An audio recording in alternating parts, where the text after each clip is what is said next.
Buenos días. Preguntarle sobre dos institutos que usted abordó. Uno es el cupo femenino.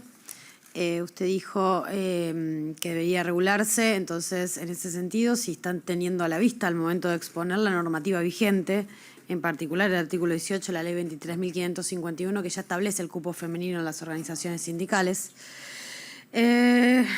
Después de los incisos, es el segundo párrafo, actualmente es un 30%, esto fue regulado en el 2001, fue un 30%, respetando la proporción que hay en el universo total al que se debe representar. Mi pregunta es, ¿ustedes entienden que debería ampliarse ese 30% o cuál es la mirada a ese respecto? En particular y personalmente estoy de acuerdo con ampliar el 30%, respetando que ese porcentaje se refleje en el universo, para no exigirle a la organización sindical lo que no podría cumplir, ¿no? Para que no sea una obligación de imposible cumplimiento. Entonces, esa es la pregunta a ambos expositores. Lo mismo con el aporte de los empleadores. La normativa vigente lo prohíbe, salvo que tiene un principio general, que es el artículo 9 de la 23.552, que prohíbe el aporte del empleador, salvo que se haga vía convencional o legal, y con fines específicos y en cuenta separada, individualizando el ingreso. Esto también para tener presente que a veces proponemos cosas que ya están reguladas en la normativa vigente, entonces pregunto a ver, capaz están proponiendo otra cosa que no sea lo que está actualmente regulado. Y otro aspecto que también me parece importante como para clarificar y preguntarles también.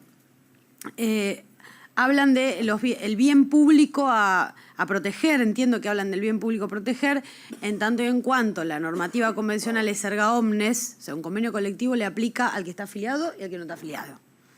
Y quienes negocian en el marco de ese convenio colectivo los beneficios son para todos los trabajadores de la actividad. Entonces, en ese sentido se refieren a bien público, que no es lo mismo que derecho público y que no es lo mismo que funcionario público y que no es lo mismo que normativa de orden estatal administrativa.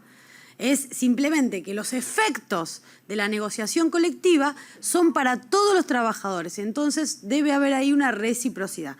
Esto como para clarificar un par de institutos que ustedes abordaron que me parece que sería importante ordenarlos, porque a veces parece que tenemos enormes diferencias y tal vez no son tantas si ordenamos estas cosas que ya la ley ya las prevé, básicamente.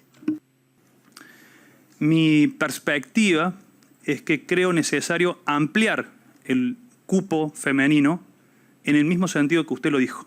Yo también creo que las diferencias son muchas menos de las que parecen. Debería ampliarse con reflejo del universo. Incluso hasta no me parecería mal que se amplíe al 50%, así sean menos las trabajadoras. Esto tendría un sentido de reparación histórica en términos de justicia transicional.